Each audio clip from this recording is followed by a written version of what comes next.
مرحبا، اليوم راح احكي لكم عن عطر. طبعا الناس تمدح به اللي جربوه والعطارين اللي يبيعونه، والصراحه من جربته لقيت العطر يستحق، عطر راقي بشكل.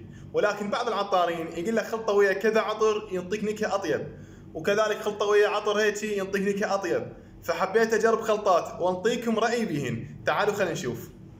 العطر هو ديزاير بلو. طبعا مثل ما قلت لكم العطر راقي بشكل، واكيد اللي مجربين اخي يكتبوا لنا بالتعليقات ايش رايهم بهذا العطر.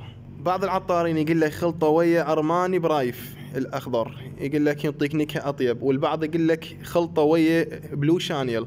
طبعا راح نجربهن اثنينهن وراح نعطيكم رايي بيهن. هسه اولا راح نخلطه ويا راح نخلطه ويا ارماني برايف الاخضر ونشوف التجربه.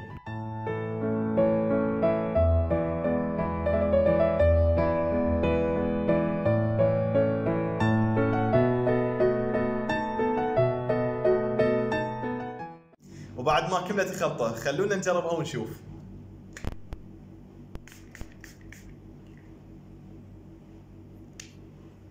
قبل لا اقول لكم شيء احب اقول لكم الاذواق مختلفة، يعني يجوز اللي تعجبني ما تعجبكم ويجوز العكس.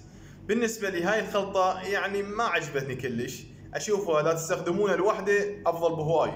بالنسبة لهاي الخلطة العطر لوحده افضل بهواي، هو العطر كلش راقي.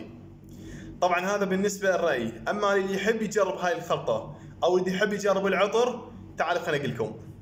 واللي يريد يجرب هذا العطر يقدر يتواصل وياي على الخاص او يتدلل.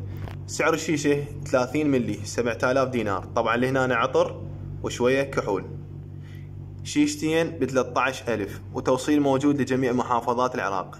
اللي يريد فقط دز لي رقمه وعنوانه على حسابي الانستغرام او الخاص تدللون.